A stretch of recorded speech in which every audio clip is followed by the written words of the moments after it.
Hi అండి. తెలుగు కథల ప్రపంచంకు స్వాగతం. ఇవాళ మొదటికే మోసం అనే మరో నీతి కథను వినేద్దామండి. నలుగురు వర్తకులు కలిసి సమష్టిగా దూది వ్యాపారాన్ని ప్రారంభించారు. దూది బేళ్లను ఒక గదిలో వేసి తాళం వేసేవారు వాళ్ళు. కానీ ఆ గదిలోని ఎలుకలు వాటిని పాడు చేస్తూ ఉండేవి. అందుచేత వాటిని అంతం చేయాలని ఒక పిల్లిని పెంచటం మొదలుపెట్టారు వాళ్ళు. ఆ పిల్లి ధర్మమా అంటూ ఎలుకలు బాధ తగ్గిపోయింది. దానితో ఆ వర్తకులకు లాభం రావటం మొదలుపెట్టింది. ఆ లాభానికి కారణం పిల్లేనని గ్రహించుకొని ఆ పిల్లి నాదంటే నాదని తగవులాడుకోవటం మొదలుపెట్టారు ఆ నలుగురు వర్తకులు. అలాగా కొంతకాలం తగవులాడిన పిమ్మట వారు ఒక నిర్ణయానికి వచ్చారు. ఆ పిల్లికి 4 కాళ్ళు తమ విభేదాన్ని తొలగించడానికే ఇచ్చాడు భగవంతుడు అనుకుని ఒక్కొక్క కాలిని ఎంచుకొని పంచుకున్నారు. ఎవరి కాలికి వారికి తోచిన అలంకారం సంరక్షణ చేయటం మొదలుపెట్టారు. కాల అలంకరణతో పిల్లి దిట్టంగా పెరగటం మొదలుపెట్టింది. ఒక వర్తకుడు తన వంతుకు వచ్చిన పిల్లి కాలికి బంగారపు మువ్వలను కట్టాడు. కొత్త బరువు వల్ల పిల్లి కాలు బలిసి ఉంది. అందుచేత అతడు ఆ మువ్వలను తీసివేసి ఆ కాలికి నూనెగుడ్డతో కట్టుకట్టాడు. పూర్వంలాగా దాన్ని గదిలో వదిలిపెట్టి చీకటి పడగానే ఆ గదిలో దీపం పెట్టి తాళం వేసుకుని వెళ్లిపోయేవారు వర్తకులు. ఆ రాత్రి ఒక ఎలుక ఆ గదిలోనికి వచ్చింది. వెంటనే దాన్ని పట్టుకోవడానికి ఆ పిల్లి పరిగెత్తబోయింది.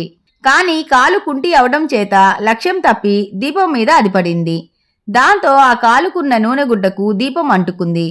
పిల్లికి గాబరా ఎత్తింది. దాంతో అది గది మొత్తం చిందులు తొక్కటం మొదలుపెట్టింది.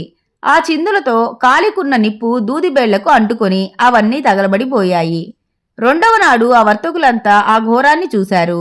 దానికి కారణం వారిలో ఒకరు పిల్లి కాలికి నూనెగుడ్డ కట్టి కుంటించడమేనని నిర్ధారం చేసుకుని మిగిలిన ముగ్గురు ఆ 4వ వాడిని తమకు వచ్చిన నష్టానికి పరిహారం ఇవ్వమని కోరారు.